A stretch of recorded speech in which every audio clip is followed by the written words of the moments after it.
Yo Ariel, je te réveille? Non, pas du tout, je sens Péguin depuis 2 heures déjà. On va chercher Virginie? 2 mois de confinement et tu me reviens avec une balafre. On va tous mourir ici à cause de vous. Bon, arrête ton cinoche, Virginie. Tout à l'heure, j'ai voulu vous parler d'un fait divers avec un clown. Pour autant, il y a un truc là. Si, on aura dit un mec qui tousse. C'était quoi ça? Philippe!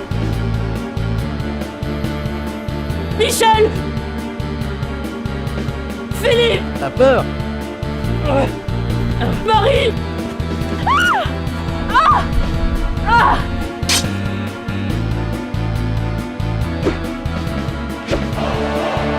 Hey, prends ça mon couille.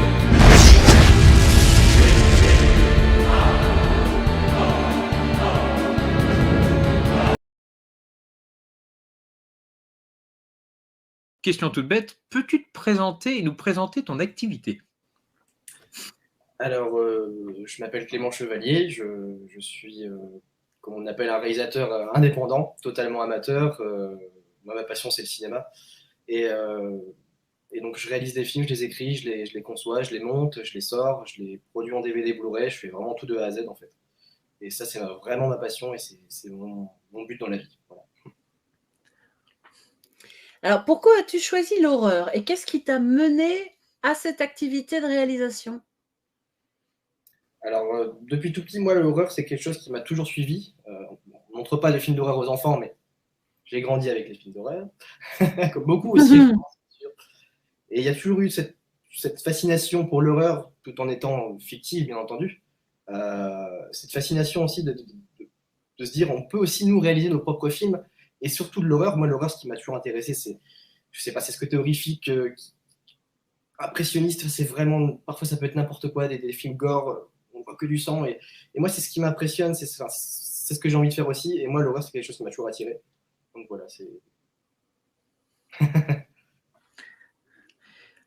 Le sujet a-t-il posé problème vis-à-vis des regards extérieurs, que ce soit potentiellement les clients, ta famille, tes amis, d'avoir cette passion qui est si singulière aux yeux de beaucoup? Aux trop. yeux de certains, en tout cas.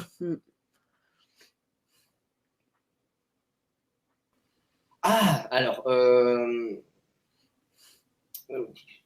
pas vraiment, on va dire que j'ai pas vraiment eu de problème vis-à-vis de mes films, hein, c'est ça, excusez-moi? Oui. Oui, non, il n'y a pas eu vraiment de problème, même de ma famille. Bon, ma famille, c'est plus qu'ils ont un regard du genre, ce garçon est rêveur, quoi. Ce garçon est rêveur. Il faut travailler.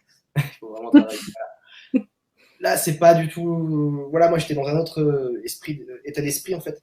Et je suis toujours. Voilà, pour moi, le cinéma, je veux que ça se fasse à chaque heure de la journée. Je veux faire ça de ma vie. Et donc, mais après, voilà, ils sont quand même encourageants. Ils sont quand même bon public. Ils regardent ce que je fais. Voilà, ils aiment ou ils aiment pas. Mais voilà, il n'y a aucun problème, même avec les gens dans la commune, enfin, dans la société, etc. J'ai jamais personne qui vient me dire clairement ce que tu fais c'est nul ou c'est de la merde. Excusez-moi la vulgarité. Non, il n'y a pas de souci, tu as raison. C'est un peu comme ça qu'on te le dit parfois en plus. Donc voilà. Mais c'est plaisant de travailler dans ce cadre-là. Est-ce que tu penses que ton activité, ta façon de réaliser les choses, puisse être ambassadrice de l'horreur auprès d'un public qui est néophyte au niveau de l'horreur?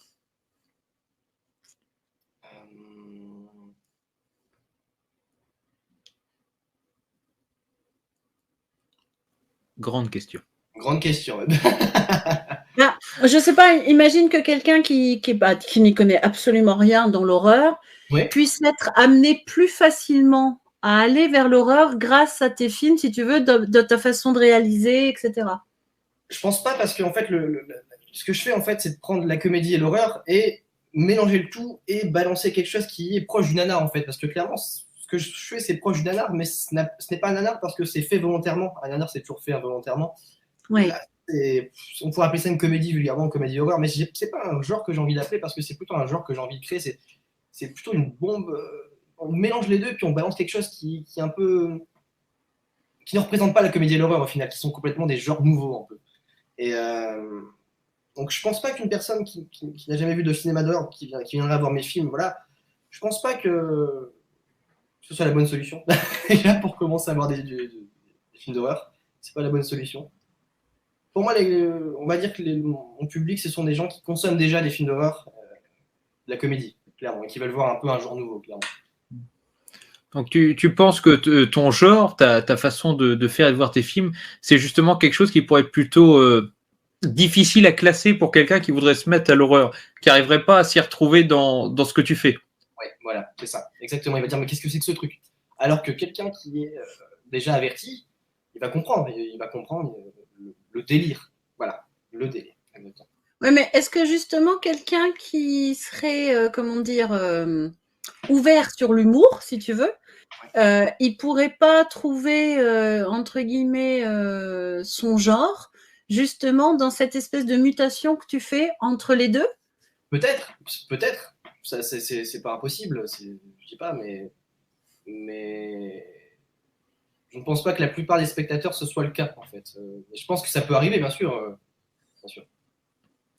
Moi, je trouve que c'est un point de vue intéressant parce qu'en plus, quand j'ai vu Corona Clown, ça m'a fait un peu penser presque à une réponse à Corona Zombie de la Full Moon. Et la Full Moon a toujours galéré à trouver un nouveau public. Ils ont toujours eu leur public, Oui. leur public de fans ardus, comme pourrait l'avoir la Trauma, c'est des fans à l'amour, à la mort. Mais c'est toujours des genres qui ont eu beaucoup de mal à se faire accepter dans les hautes sphères, on va dire. Et c'est resté avec l'amour du public le plus proche possible. C'est vrai. Non, c'est vrai, je suis tout à fait d'accord. C'est vrai qu'en plus, ce qui est assez amusant, c'est que tu cites Full Moon. Moi, Full Moon, clairement, ça a toujours été un modèle, clairement. Même, voilà, je sais très bien que ce sont des films faits avec un petit budget qui ont pour but de donner l'impression que ça a été fait, voilà, avec beaucoup d'argent. Et je trouve que ça a toujours réussi. Bon, il y a des films qu'on aime ou qu'on n'aime pas. Je trouve toujours que l'intention est toujours bonne, en fait. L'intention de Charles Band a toujours été sincère. Et moi, c'est ce que j'aime chez les réalisateurs, c'est la sincérité, en fait. On ne fait pas ça. Certes, ça reste quelqu'un qui, voilà, un grand financier, quelqu'un, voilà, qui ne crée jamais là-dessus. Mais ça reste pour moi un exemple, un menteur. Charles Band, clairement, c'est un exemple à suivre pour moi. C'est pour ça que j'ai un peu ce côté-là aussi, je trouve, de ce modèle un peu que Full Moon a aussi, d'essayer de sortir des films plusieurs fois. Enfin, à l'époque, Full Moon, dans les années 90, avait beaucoup plus ce rythme. Sortir une dizaine de films à l'appel. C'est ce que j'essaye un peu de faire avec le temps. Là, je suis à 2-3 films par an. Et c'est ce que j'essaie de faire un peu. C'est un modèle vraiment parfait pour moi. Voilà. Alors du coup, la prochaine question, tu y as répondu en partie, je pense. C'est justement de quelle source tires-tu du coup ton inspiration, que ce soit film, BD, animation ou autre? Et ça va sûrement parler de Full Moon un peu du coup. En partie en tout cas. Voilà, bonne soirée. Est-ce que tu t'appuies aussi, est-ce que tu es intéressé par des supports différents comme les BD, par tout ce qui est animation Alors, je suis tout à fait ouvert à la BD, au roman, etc. Je ne lis pas beaucoup, malheureusement. J'aimerais beaucoup, mais je regarde beaucoup plus de films que je ne lis. J'aime beaucoup lire, j'adore ça. Les BD, vraiment très très peu, vraiment pas du tout, ouais, même. Au niveau de l'animation, ça m'arrive, mais aussi très peu. Je suis beaucoup dans les films en fait et les séries. Oui, tout est très visuel, tu es vraiment basé sur le cinéma en fait, hein, on est d'accord. Okay. Ouais. Alors, quand on te dit justement cinéma d'horreur, et là je sais que la question est hyper difficile en fait, quel est le film qui te vient en tête là, comme ça, tac? Dolls. Difficile. Ça a toujours été Dolls pour moi, le film qui lui viendra toujours en tête pour moi, c'est Dolls de Stuart Gordon. Ah, d'accord. J'adore ce film. Toujours. Et c'est le film en lui-même ou c'est entre guillemets le genre ou le sous-genre du film qui te plaît le plus? Je dirais le film en lui-même parce qu'il a un côté hyper magique, hyper fantastique qu'on n'arrive toujours pas à cibler des années après. J'arrive toujours pas à me dire clairement quelle est l'intention du scénariste et des réalisateurs, enfin du réalisateur et Brian Yuzna, le producteur. Tu sais, qu'est-ce qu'ils ont essayé de faire en fait? Et je trouve que ça reste un film vraiment mystérieux. Et des années après, même je le connais par cœur. Dans son texte d'origine, dans son doublage français. Voilà, c'est un film que je connais par cœur. Et ça resterait toujours un coup de cœur. Ce film est magique. Il est magique. Clairement, il est magique.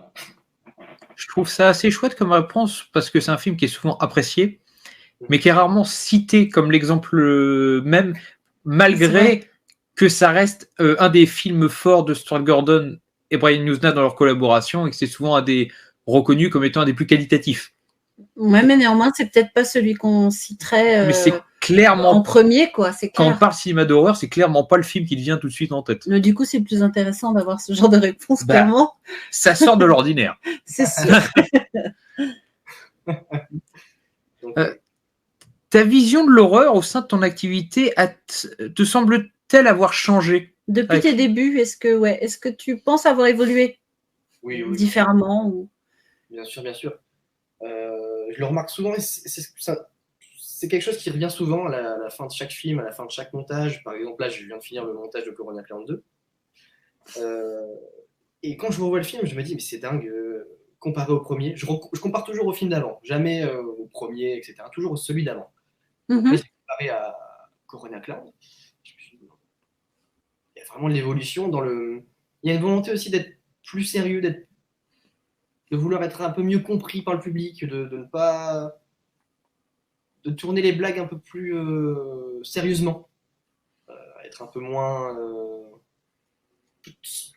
Sauf que je me bride pas, hein, je dis pas que je me bride, mais je fais beaucoup plus attention un peu à la façon dont je vais aborder les choses, voilà. Et ça, je trouve que c'est une bonne évolution. En fait, si j'ose dire, hein, tu as l'impression d'avoir un humour un peu moins potache, et peut-être un peu plus... réfléchi. Pas réfléchi, c'est pas le terme que je veux, mais travailler... Plus sérieux, enfin... Plus sérieux, tu as un humour plus sérieux, c'est vachement bien ce que je suis en train de dire.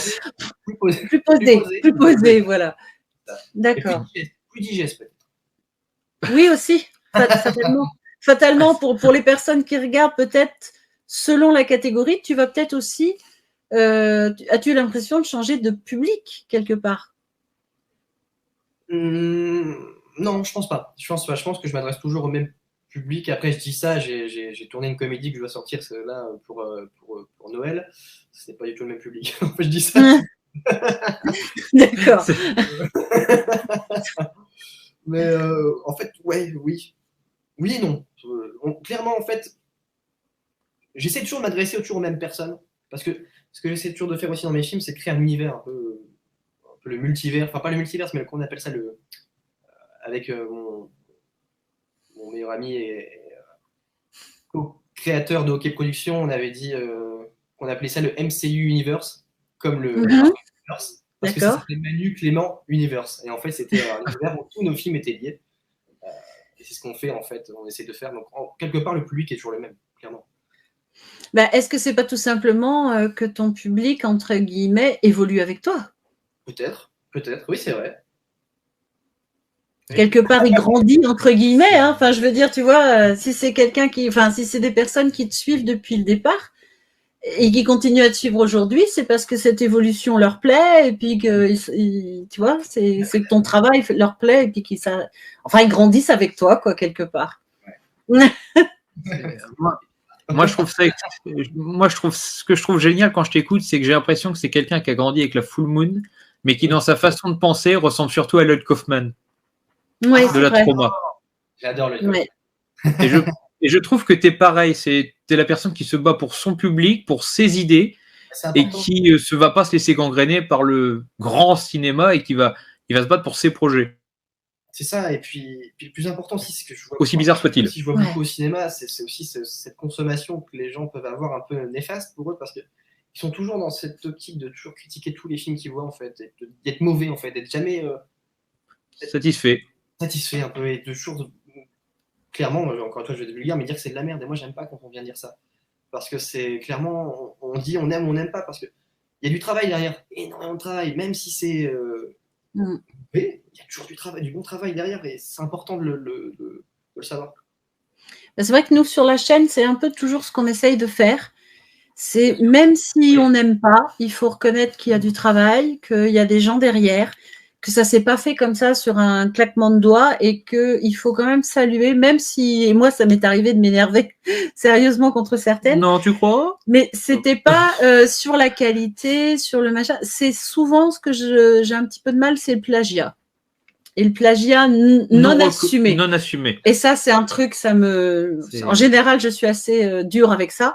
Mais c'est vrai que sinon, je trouve qu'on n'a pas le droit de dire que le travail des autres, c'est de la merde. Il faut simplement dire, voilà, au bout du compte, c'est pas quelque chose qui va me plaire. C'est ton droit. C'est pas grave. Mais on peut pas dire qu'il n'y a pas de travail, quoi. Pour moi, dire que c'est de la merde, ce que fait tout le monde, c'est trop facile. Tu ne donnes pas, développe ton raisonnement dans ce cas. Tu peux dire que tu n'aimes pas et que pour toi c'est pas bon, mais explique pourquoi. Parce que pour moi, quelqu'un qui dit c'est de la merde, c'est juste qu'il est influencé par notre commentaire et il a dit que c'était pas bon. Ouais, non, c'est pas bon. T'as vu le film? Non, mais c'est pas bon. Oui, non, c'est parce qu'on s'est pris parfois un petit peu le chou avec des gens qui nous disaient que tel film ou tel film n'était pas bon. Mais il l'avait pas vu. Mais quand on essayait d'entrer dans la discussion de mais qu'est-ce qui ne t'a pas plu? Est-ce que c'est le scénario? Est-ce que c'est la façon dont c'est réalisé? Est-ce que c'est les acteurs? Est-ce que je sais pas, je l'ai pas vu. Ah J'adore. Non. En fait, qu'est-ce que tu me fais? Tu peux pas dire que c'est nul si tu l'as pas vu. À ce moment-là, tu n'as même pas l'autorisation de juger. Voilà, et c'est pour ça, des fois, on se retrouve.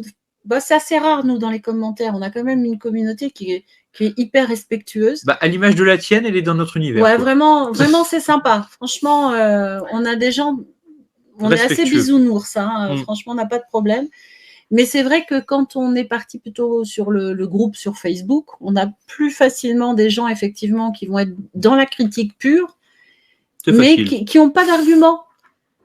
Et ça, c'est un peu ça que je trouve un peu facile. Les influences de masse. Tu as le droit de ne pas aimer, c'est tout à fait ton droit. On n'est pas obligé de tous aimer la même chose. Nous détestons Hérédité. Mais nous, voilà.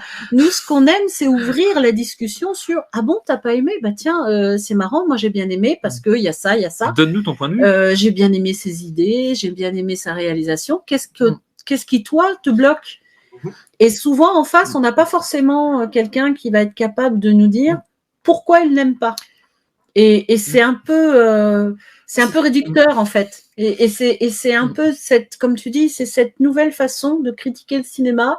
J'aime pas, c'est de la merde. Attends, enfin, est-ce que tu l'as vu et qu'est-ce qui pour toi ne vaut pas d'être vu, quoi. En fait, c'est ça qui est un peu dommage. Moi, je défendrais même plus loin le principe que si tu n'as pas aimé ce film, c'est qu'il a au moins réussi à te donner un avis dessus. Ouais. Le pire des films, c'est celui que tu ressors sans avoir d'avis à donner dessus. Il t'a pas fait chier, il t'a pas fait plaisir, Enfin, c'est quand même relativement rare si tu es honnête avec toi-même. Oui, mais du coup, c'est horrible quand ça arrive. Ça m'est arrivé une fois, je me souviens plus pour quel film, ça m'est déjà arrivé une ou deux fois, mais où tu ne sais pas quoi penser pendant quelques jours, après tu commences à te faire ton avis, tu te dis, bon, c'est vrai qu'il y avait ça, après il y avait ça aussi, là tu te dis, bon. La balance. Ouais, mais un film qui peut te laisser pantois au départ, comme tu dis, après tu y réfléchis, mais c'est pas forcément négatif. C'est juste qu'il t'a sorti de sa zone, parfois ta zone de confort. Enfin, moi, j'ai toujours l'exemple de Tous les dieux du ciel, qui est un film que j'adore au-delà de tout, parce que il m'a, moi, en tout cas, vraiment touchée dans certains aspects. Enfin, Goldie peut te le dire, parce que la première fois que je l'ai vu, c'était au Bloody Weekend, et je lui ai pleuré sur l'épaule comme une banane. Donc... Voilà, mais c'est un film dont j'aime bien parler avec les gens parce qu'en général, il les laisse pantois. Personne n'a le même avis. Voilà, ils sont souvent un peu perdus face à leur avis et c'est super intéressant ce genre de film. Déjà parce que il a une fin ouverte et en général, les fins ouvertes, ça perd les gens, quoi. C'est déjà un peu difficile parfois. Ouais, pas dire je ne l'ai pas vu. Mais voilà, bon, en fait, c'est ça que je veux dire, c'est que parfois, t'as ce genre de film qui te perdent un peu, tu regardes, tu fais, je sais pas quoi en penser, mais très vite, en fait, derrière, tu vas être capable de te dire ce que t'as aimé, ce que t'as pas aimé, et c'est le principe même d'un film, enfin, je veux dire, c'est aussi d'aller te chercher en te secouant un peu, en te disant, tiens, t'étais pas prêt. Je m'attendais pas à ça, voilà, j'aime beaucoup ça. Il y avait un film... justement le film Mother de ouais. Ah, c'était quelque chose ça aussi. Darren Aronofsky, j'arrive jamais à le dire si c'est le bon. Voilà. Le réalisateur de Mother. Ce film, la première fois que je l'ai vu, j'étais avec ma compagne et clairement, c'était, je ne savais pas quoi penser à la fin. J'étais sous le choc. Je ne sais pas si vous l'avez vu. Ah oui. Et c'était c'est tellement chaud. C'est gratuit. C'est gratuit, mais on ne sait pas pourquoi. Et en fait, je trouve qu'un peu je vais pas spoiler, mais le fait que le réalisateur ne donne pas d'explication au film et qu'on est obligé d'aller chercher le pourquoi du comment, et une fois qu'on comprend l'intention, pour moi, c'est l'un des meilleurs films du monde. Parce que c'est ça. Voilà. Et c'est ça aussi le problème que j'ai eu. Moi, j'ai vu ça, je me suis dit, mais j'ai pas dit, je ne dis jamais le mot, c'est de la merde. Je me dis, c'est quoi ça? Enfin, pourquoi? Enfin, je voulais aimer ce film, je voulais tellement l'aimer, pourquoi il y a ça? Et une fois que j'ai eu l'explication, je me suis dit, merci, tu es un génie, Darren, tu es un génie, tu es un génie.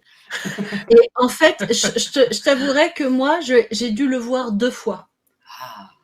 Parce que je l'ai vu la première fois et je me suis dit, mais j'arrive pas à te suivre. Tu veux m'emmener où? C'est quoi le truc? Et pourquoi ces changements de chaîne, de scène, et j'arrivais pas. Et en fait, au bout d'un moment, c'est un vrai cauchemar quand tu le j'y ai regardes. réfléchi, comme tu disais tout à l'heure, j'y ai réfléchi et tout, puis je me suis dit non. En même temps, ce film m'a accroché. Et si c'était un film que j'avais pas aimé, je l'aurais pas regardé jusqu'au bout. Parce qu'en fait, t'es happé quand même si tu comprends pas, et t'as envie de continuer, et tu regardes jusqu'au bout, et tu t'accroches. Et du coup, c'est la 2e fois où j'ai eu la révélation et j'ai fait oh, la vache, mais c'est un génie ce mec en fait. Ça choque, hein. Et il m'a vraiment fallu, par contre, ce deuxième visionnage. Alors, je suis un peu lente, je suis désolée, mais il m'a vraiment fallu ce 2e visionnage pour avoir, je pense, du coup, la vision qu'il voulait donner et me dire ah la vache, oui, mais forcément, c'est tellement évident. Mais je vous admire. Mais il est assez grandiose. Parce que moi, la première fois que je l'ai vu, j'ai cru tout comprendre et j'étais heureux. La 2e fois, le seul truc que j'ai appris, c'est que j'avais rien compris à la première. Mais j'ai pas compris à la 2e non plus. D'accord, ok. Bon, c'est sympa. Alors, pour en revenir à toi et à ton travail quand même. Il faut rendre à César ce qui est à César. Voilà. Penses-tu faire évoluer différemment, du coup, ton art, si j'ose dire, vis-à-vis de l'horreur, mais dans le futur? Penses-tu que tu vas avoir encore une autre évolution? Bien sûr que oui. Je pense qu'à chaque film, il y a toujours une évolution quelque part. Chaque projet est une évolution. Tous les jours, c'est une évolution. Donc, chaque projet qui va arriver, pour moi, je vais évoluer, ça c'est sûr, à différents niveaux. Et j'espère que ce sera toujours positif, bien sûr. Penses-tu que cette mutation qui t'est propre c'est un peu s'avancer dans ma question, mais penses-tu que ce genre, justement, c'est quelque chose qui va t'ancrer tout le long de ta carrière ou que tu vas partir de quelque chose de complètement différent? Je pense vraiment que ça me définit clairement le style que je peux faire. Ça me définit clairement. Après, il y a une volonté pure et dure de retourner à l'horreur, enfin de faire que de l'horreur, vraiment de l'horreur, voilà, underground.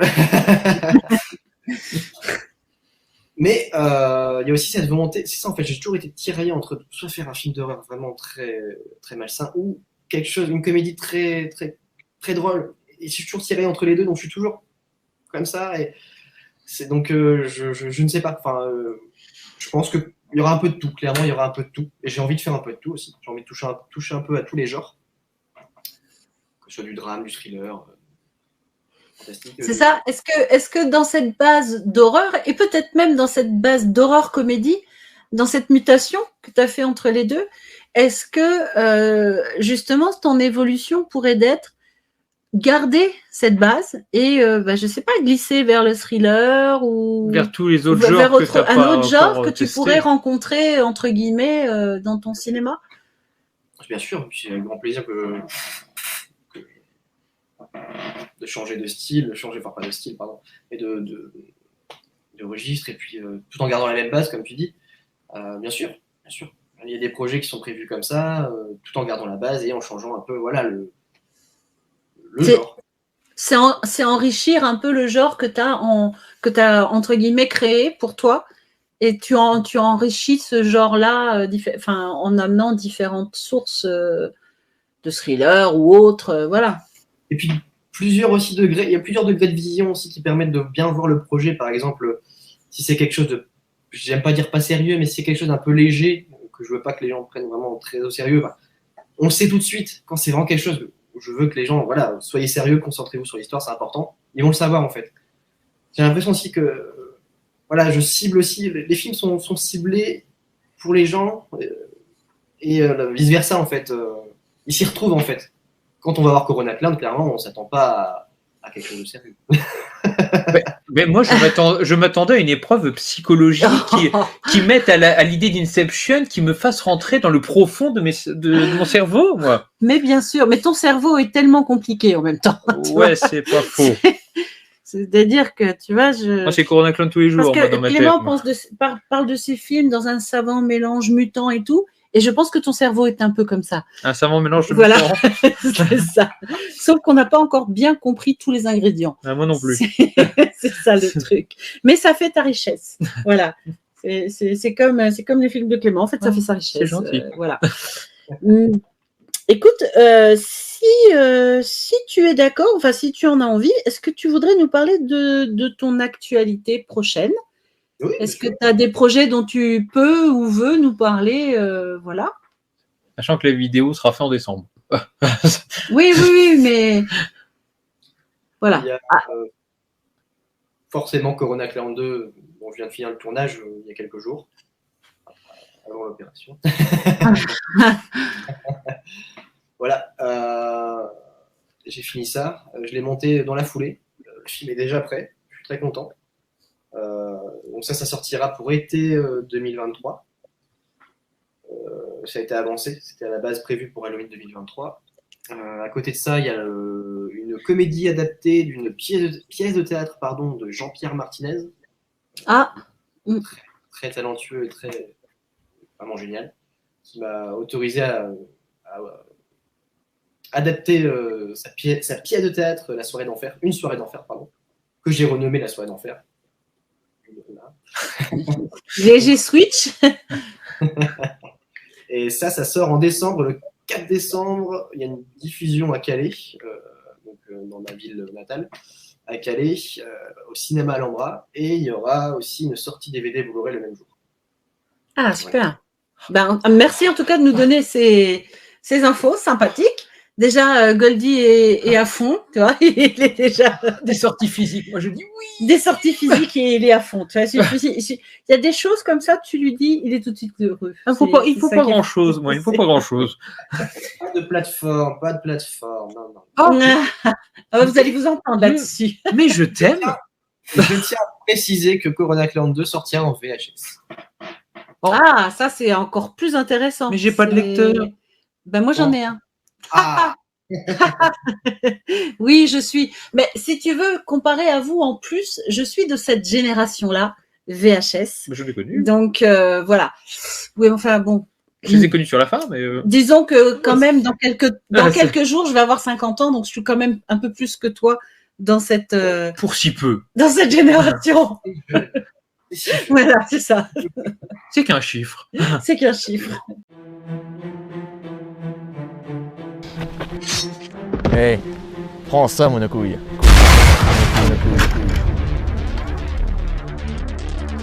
Oh, mais qu'est-ce que c'est que ça? Mais t'as le punch shop. Mon distributeur de bonbons pèse. La couverture de Robert. Prête? Virginie! Ariel!